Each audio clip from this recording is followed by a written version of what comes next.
netong San Beda at gumawa ng mas malaking lamang si Habakon yung sumalo sa kanila. Yes. And doon din natin makikita yung maturity kahit rookie. Yeah. Kahit rookie, may maturity siyang ganon na once na kailangan na siya ng team, talagang gagawa at gagawa siya. Triple-double na po para kay Angel Habakon, 25 points. I-update natin mamaya yung digs niya at receptions na. Pero yung update natin kanina, 10 and 11 in those categories so far. Good to have you with us on this coverage. NCAA Season 99 on GTV. Battle between San Beda and Letran. Again, Lady Red Spikers with a 3-4 record. Letran sits at number 3 in the standings at 5-2. Erin Navarro. First activation for her today. Yes, good activation. Galing dito kay Molina. Pinakita niyang meron kaming middle attacker na kailangan niyo rin bantayan. It's been the wings. Kaya talagang umaako ng puntos para sa San Beda. It's refreshing to see a quick attack. And another blocker scores. That is a block point for the Lady Red Spiker. Good adjustment para dito sa blockers ng San Beda Lady Red Spikers. Oh, yeah, that was Navarro again. Yes, and alam na nila kung paano maglaro. Ito si Makilang. Yeah. Habakon. Ito si... that was a faulty set. Lefty push. Goes out for Kagalawan. Attack goes out. Good intention sana for Kagalawan. Kasi medyo malayo si Estrella doon sa depensa.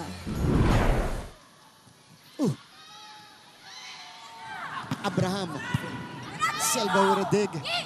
De La Cruz. Pinuhay. Chance para sa Letran. Back set.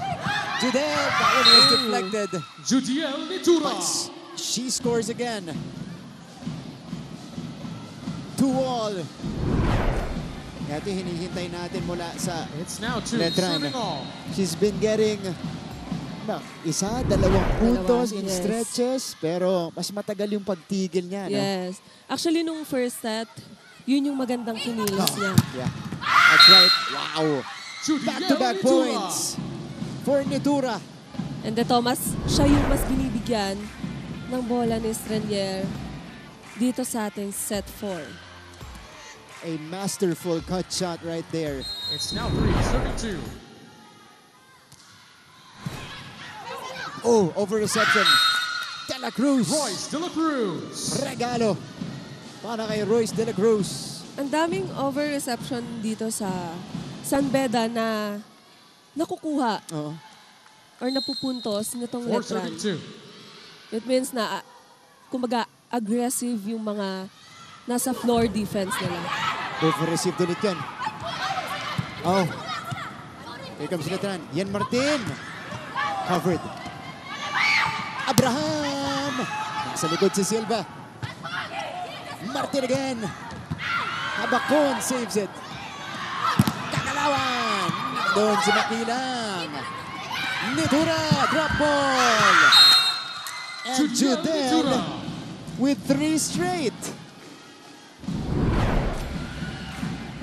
This is good scoring by Judel Nitura. 3 attack points in this stretch for her. Abante rin ang tatlo. Ang Letran. Natatanong kayo sa kilos nyo. Yung second ball, pwede natin iangat lang. Ha? O yung kilos nyo, ibalik ninyo yung luwag ng muscles ninyo. Hey! Hey! Gising lang, ha? Sige. Cut! Dulo-dulo lang. Yung drop mo hindi rito. Dapat sa ibabaw. Ha? Go, go, go, go. Tara. Okay, relax lang tayo sa receive. Natataranta daw itong Lady Red Spikers according to Coach Edgar Baroga. Yes, and they can't afford to relax. Kasi isang set na lang, makukuha na nila itong game. At napapansin niya yun doon sa receive nila. Yes. Ang ganda rin ang serve dito ni Gia. Abraham Silva was there for coverage. Martin puts it through. And Letran is rolling to start set 4. Ito na, yung sinasabi ni It's now 6-32. Coach Edgar kanina na masyado nang nagre-relax. Itong San Beda, to the point na hindi na sila gumagalaw doon sa mga defense nila. That's right. Ooh! Too strong. Attack. At nagdo-domino efekto para sa Lady Red Spikers. So now their attacks are affected and Letran looks to take advantage here. 7-32. Abante ng 5. Gia Makilang has been solid from the service line. Erin Navarro. Yen Martin. Martin! Off the block. And Letran will take the 6-point lead going into this technical timeout when we return. Score, 8-2. Update mula kay Arlov de Jesus.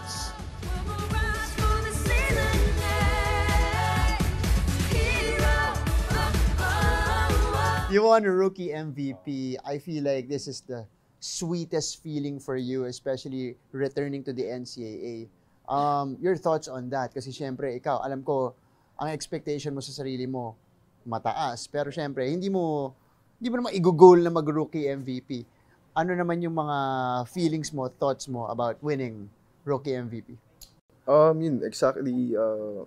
Every game, parang ano eh. Welcome back mga kapuso. You're still watching the NCAA Women's Volleyball Tournament for the season 99. I am Arlov de Jesus working on the sidelines. Indeed, a battle of super rookies today. On the side of the Letran Lady Knights, Coach O Almada reminds these girls to be laser focused and be mindful, especially with Angel Habacon's attacks. On the side of the San Beda Lady Red Spikers, Coach Edgar Baroga reminded the girls na maging kalmado lang at kung alanganin daw ay idaan sa depensa. So let's see who will clinch today's game. Offer now, Martin and Shola.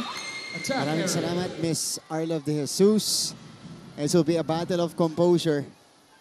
Dito sa magkabilang panig natin, we mentioned a battle of super rookies here. So far, that duel hasn't disappointed our viewers. Pero para sa mga kupunan natin dito, so far Letran, nandito yung gigil nila para madala tayo sa 5th set. Martin! It continues for Letran. This is now a 10-0 run for the Letran Lady Knights. Kailangan ng isang puntos. Isang puntos lang para dito sa San Beda para lang maputol yung momentum na meron dito sa Letran. Yeah. Okay, ito na. Naghanap na ng magic bunot. Itong si... Bumunot na si Coach Edgar. Coach Edgar! Gia Makilang scores an ace. She's very steady pagdating sa ating service. Okay, Shola, we started the match or this set 2-0 in favor of San Beda. Ever since then, it's been 11 straight points. Make that 12 straight points for the Letran Lady Knights. Ganun ka-steady sa service line. Itong si Gia Makilang. 20 points now for Makilang. And 2 straight aces as well. Ba't pag nagkamali tayo, dire-diretso? Ha? Ayun na naman tayo. Ilang beses na nangyari yan. Buhayin nyo lang ang sarili ninyo. Gisingin nyo lang. Wala nang problema. Masyado tayo nagkakamali dahil nag-iisip kayo baka magkamali kayo eh. Hey!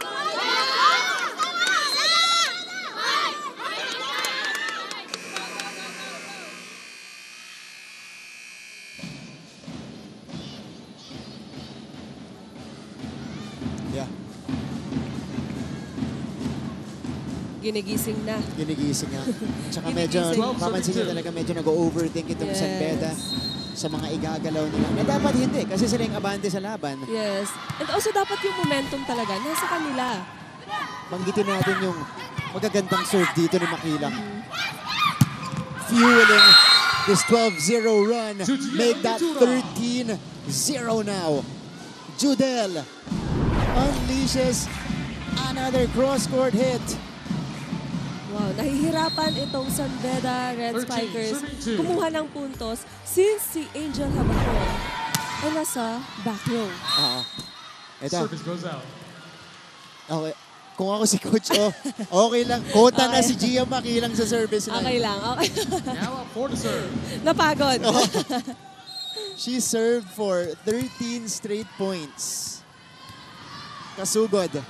Where's the magic bunot of Coach Edgar serves. Oh, quick attack. Royce De La Cruz. Hindi na gumagalaw sa depensa itong San Beda Red Spikers. Doon mo makikitang nagre-relax sila. Kasi nung unang dalawang panalo nila, hindi sila ganyan kumilos. Hindi sila ganyan gumalaw. This is an emphatic beginning for Letran sa ating set number 4, Abraham. Off the block, line, Abraham. They needed that. Yeah, kailangan nilang matigil yung momentum na meron dito sa Letran. 14-4. Good pass. And Ledesma scores on the quick. This is great playmaking from Nat Estrelier. Now for the serve. It's alternating her middles on these quicks. Sinitura, Makilang, gumagana rin. Max Dayag. Lefty push. Balik kay Max. Nasa likod si Silva. Martin puts it down. Down the line, Yen Martin. No stopping the Letran Lady Knights here in set number 4. They take a massive 12-point lead to the break.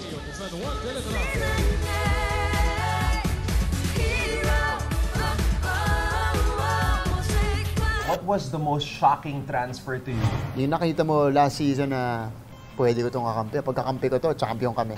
Who would win a one-on-one game between you and Jake? Oh! Bakit ba lumilipat ang mga players? Maraming factor yan. Yan yung susubukan natin pag-usapan at himayin kasama ng ating special guest for today. He is the reigning rookie MVP of NCAA basketball, Mr. Clint Escamis, on this episode of... Balik sa ating laban. G amazing today. Still amazing.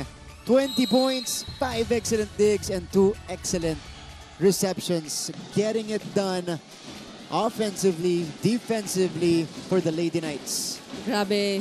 Yung labanan ng mga rookies natin today. Parehas nang nasa double digit. Grabe po yung duel natin dito. But it's been makilang set. Yes. And her activity from the service line earlier. Tayag. Estrelier. Outside. Attack goes out. So, if you're San Beda, it's Max Tayag.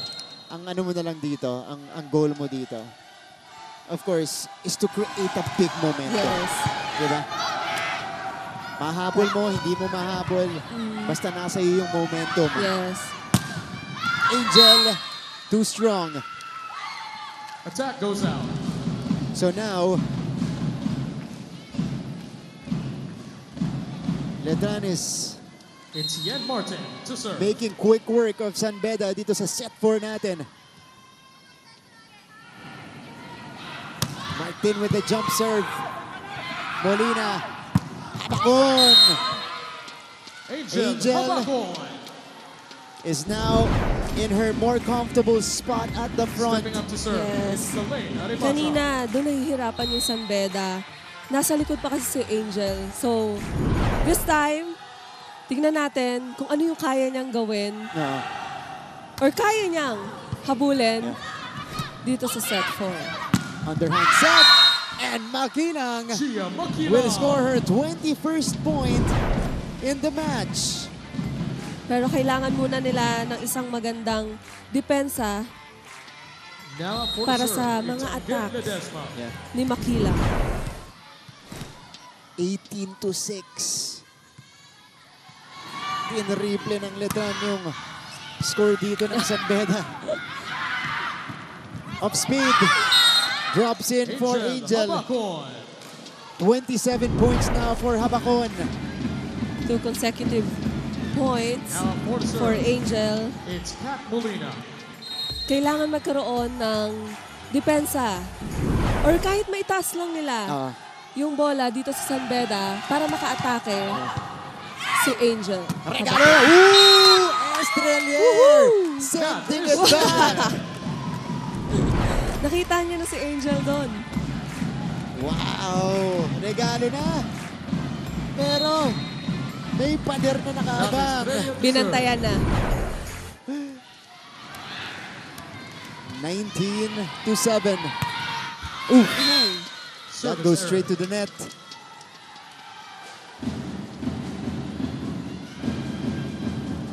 If you're San Beda, okay, if this goes to a set 5, Shola, hindi pwedeng ganyan yung energy ng at body language ng Lady Red Spikers. No? Yes, kasi hindi naman yan yung ginagalaw nila ng mga unang sets. Especially yung mga sets na naipanalo nila. That's right. And this is an encouraging point coming from Max Tayag. One of the veterans, one of the few veterans of this San Beda team. Medyo tahimik pa siya kanina nung pumasok siya. Yeah. Pero ngayon, kumukuha na siya ng kumpiyansa. Tayag used to be one of the leading scorers of San Beda. It's her and her sister, Marian Tayag, who used to be one of their middle blockers as well. China Castillo checks in. Makila! Powers it off the block. So, okay, Shola. As we see, Gia Makilang here. 22 points now for her. Ibang rotation na to para kay Coach Edgar. I wonder if this will stick in set 5. Yes, or baka kakailanganin magpahinga. Kasi kanina pa naglalaro itong si Angel and yung other ibang players. Kasi papunta na tayo sa ating set 5. Si Coach Ed,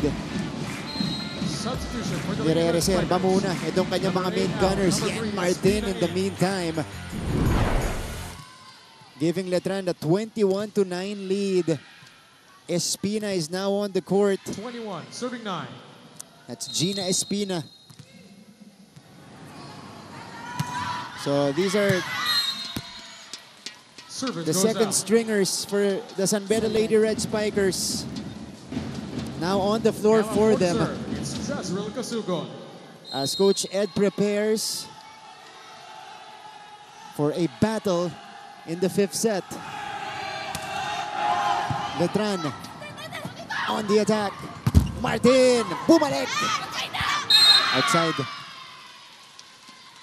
Ball goes out. San Beda with their 11th point. It's now 11, serving 21.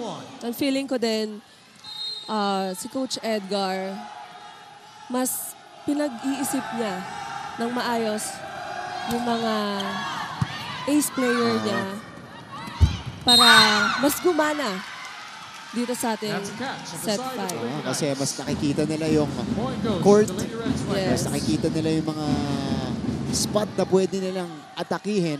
Yes. Kumbaga makikita na nila kung ano yung pwedeng mangyari sa set 5. Yeah. Okay. So, Jas Kasugod. Kapatid ni Jen Kasugod. Jen Kasugod. Is veteran pro player. Napakatangkad din. Ooh, Jabel gets denied. Whoa. Arizapa with a rejection. And once na gumana yung mga second stringer nitong San Beda, kayang-kaya pa naman nilang putulin. 13-21. Teka lang. Sabi ng mga second stringers ng San Beda. De La Cruz. Pinalig ni Arizapa. Nitura. Here is the setup. Abraham. Popped up by Makilang. Martin. Covered by Tayag. Abraham. Nandun naman si Silva. Nitura. Dive by Abraham. Tayag. Again, Silva was there. Nitura. Kept alive by Espina. Abraham will try. Makilang with a dive. Chance ball for the white shirts. They choose Max Tayag. Pinalig ulit. Buhay pa yung rally. Back set. Abraham down the line. That's a point for the Lady Red Sabi ng mga Striker. second stringer ni Coach Edgar, it's our time to shine. Yeah. And Magandang playing 14, time to for 21. them And na maipakita. And they're getting it done, Shola. I'm sorry, yeah. I think this is now a 5-0 run by San Beda. At ang ganda rin kasi ng floor defense nila. Itatawid. Chansa para sa Letran. Kept alive by Abraham. Silva with a dig. Martin Abuelo. Kasugo tracks it down. Abraham. Up-handed. And San Beda scores it. Make that a 6-0 run. That's a point for the Lady Red Spikers. Yung puntos na nakukuha ng San Beda, Timeout. nakukuha nila sa tiyaga, sa depensa. Score 21-15 in favor What of a the Lady fight back. Reds. Pakinggan natin si Coach O. Body language. Huh? We're ahead. So, anong nakalagay? Be sound fundamentally and ano? Patience. Eh, ano kung madepensahan? Babalik sa atin. So, anong next mo pwedeng gawin? Hey, look! Bakit ka nagsasorry kung nadepensahan yung palo mo?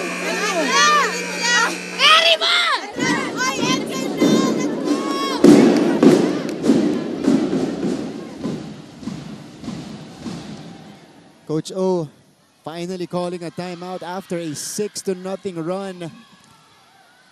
You know, he was hoping 15, serving that the 21. girls would figure it out on their own kani-kanina, Shola. Yes. Pero nagtuloy-tuloy itong San Beda.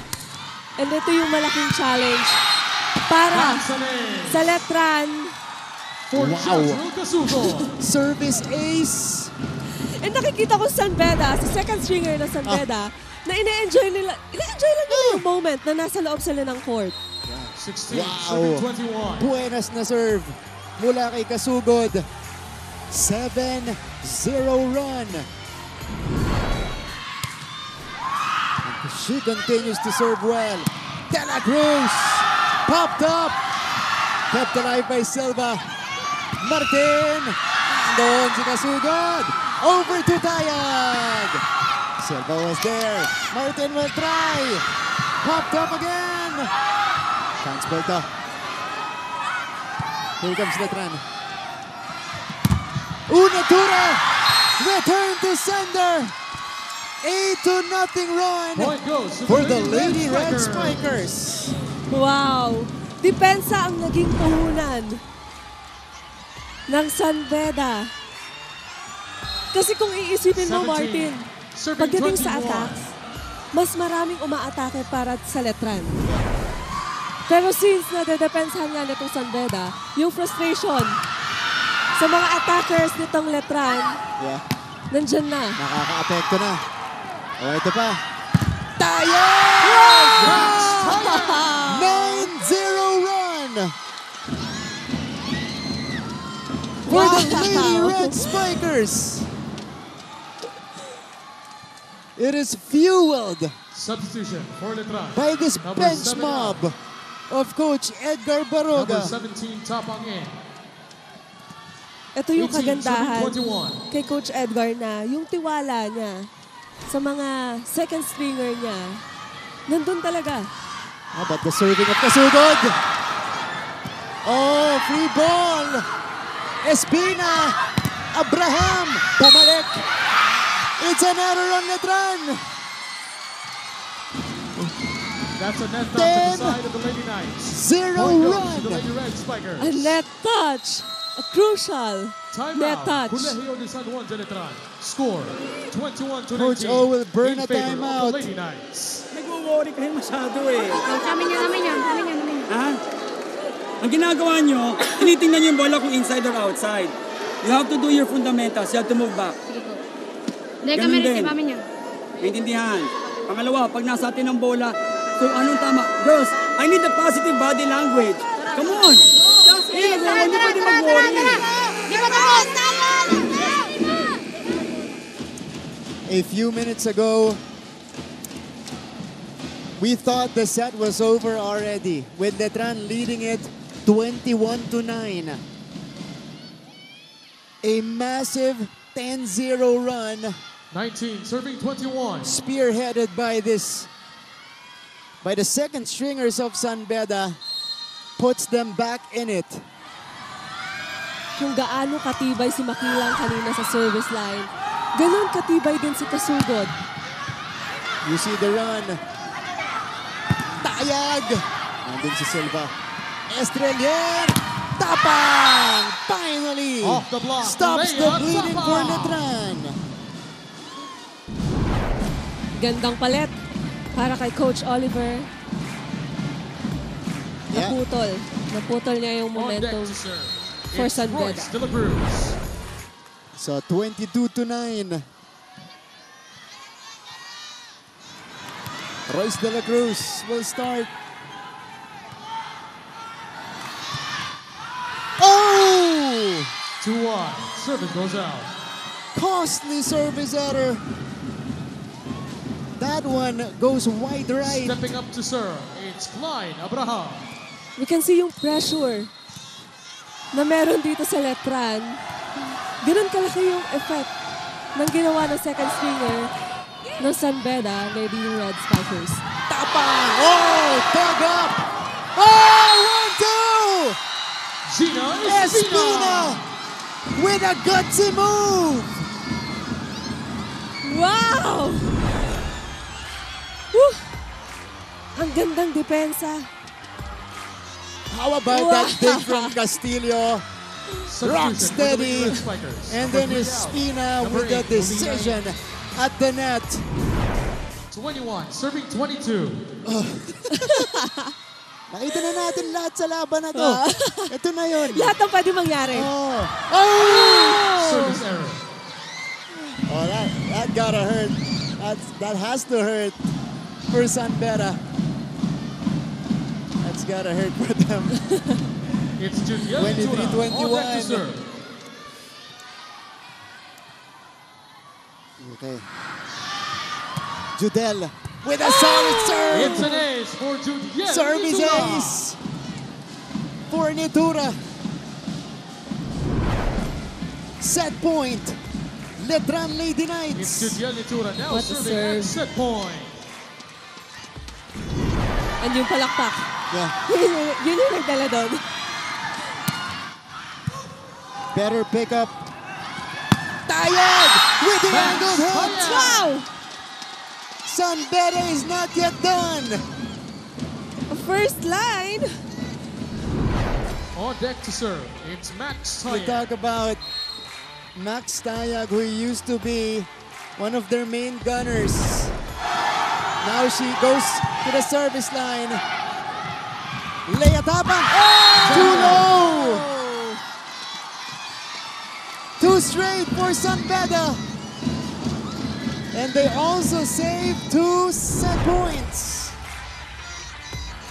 Nagdalawang isip si Tapang kung saan nadadalhin yung atake niya. Dahil nga grabe ang depensa ng San Beda. Oh, kinuha. Tapang again. Deflected. Castillo. Silva was there. Tapang with the push. Easy up. They go back to China. Nandun si Silva. Tapang again with the drop. Nandun pa rin si Abraham. Back to Castillo. Too strong. Attack goes No out. check. And we Ladies will and go gentlemen, we are going to to set a number fifth set. 5. Letran avoids the collapse. Woo! Wow! Fifth set. Woo!